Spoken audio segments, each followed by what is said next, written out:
What I have here is a vintage Ping chipO from the 1970s, and what I have here is a 2022 edition Ping chipR. And well, I think you can guess where this video is going. Yes, I'm going to be putting both of these up head to head against each other to see the difference. But before we get into that, if you are new here to the channel and you want to see more content like this in the future, then don't forget to smash that subscribe button and turn on the bell notification so you don't miss any of my future uploads. Now let's see how much golf clubs have actually changed in 50 years.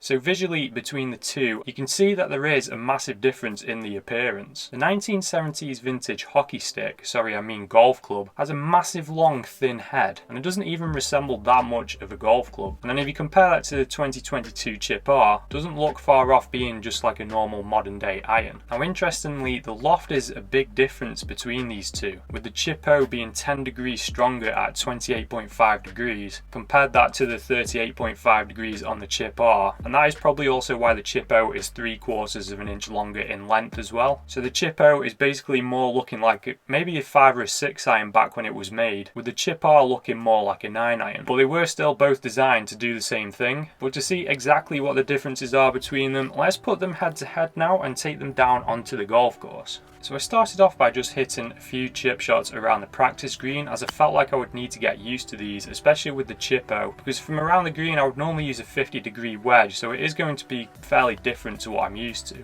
And what I noticed straight away was, apart from the chipO looking really weird when putting it behind the ball, is that it was just coming out a lot lower than the chipR, and it was basically just coming out like a putter. The chipR then just felt so much smoother than the chipO, and it just had a really good feel to it. It felt really easy to use, and more importantly, it just felt like I couldn't hit a bad shot with it. It did take me a bit of getting used to though, because it wasn't really stopping that quickly. As you can see, a lot of these shots were going just past the hole. But from there, I then went out onto the course, and I went onto 3 different greens to do a 5v5 shootout between them. So I picked out 5 different locations around each green. I'm going to hit 2 from each spot, one with the chipO and one with the chipR, and the closest one of the 2 would win a point. Now not surprisingly, after seeing what was happening on the practice green, that for the longer pitch shots where I wasn't having to go over anything, the chipO was actually performing a bit better. As because it was lower lofted, it was just getting on the green quicker and basically just acting more like a putter. But then the chipR was just a lot better for the closer shots that maybe just required a bit more precision and a bit more of a delicate touch, and especially for the ones that it just needed to go over something first before landing on the green. And after all 3 of the rounds on the 3 different greens, it was actually a bit closer than I thought it was going to be honest. But the chipR did take all 3 rounds with a 3-2, 3-2 and a 3-1 win, with a half being on the last one if you're wondering why it was adding up to 4. So a 3-0 lead for the chipR going into the next test, which I decided to take it a bit further back and just try a few 40 to 50 yard pitch shots. Now I think I can safely say that I've never really thought to use something of a 7 iron or 6 iron loft from this sort of range before, but it was actually working out alright. The main difference I was seeing from this range between the two is that the chipO, I was still finding that I could slightly hit the ground a bit first before the ball. Compared that to the chipR,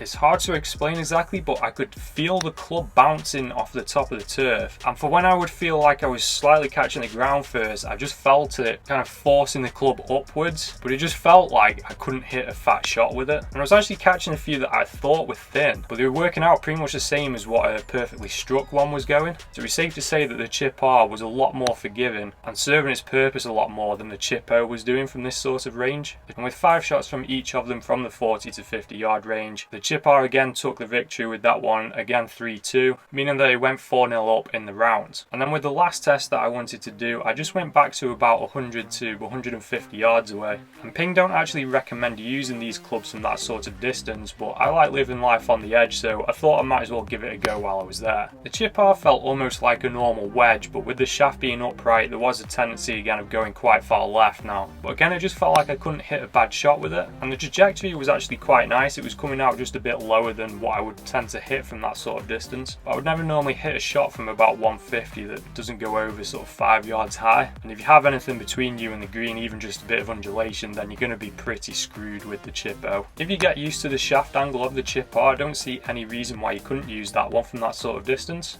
And then not surprisingly, the chipR cleaned up with a 5-0 victory over the chipO. Would I put one of these in my bag to game though, is the question. Well, for me personally, Probably not. And it's not an ego thing, like I can admit when I'm not doing something very well. And I don't know, I just feel like I prefer to get a bit more creative and a bit more imaginative over my chip shots. And I just kind of feel like the chipper is almost like a cheat club, as some people do say. It pretty much just gets rid of the whole concept of chipping. And having said that, if you are struggling with your chipping and you're getting really frustrated with it and you just feel lost with the whole thing, I do actually know how you feel with that, and I would 100% look into getting some sort of chipper. I had the exact same thing as that with my putting before I went to an arm lock putter, and that feels a bit similar to a chipper to me, as it is a bit like cheating almost. And if I was as bad at chipping as I was at putting before I went to the arm lock, then I probably would introduce a chipper to my bag. But each to their own, I guess. And on that note, that is all for today. So thanks for watching, and I'll see you in the next one.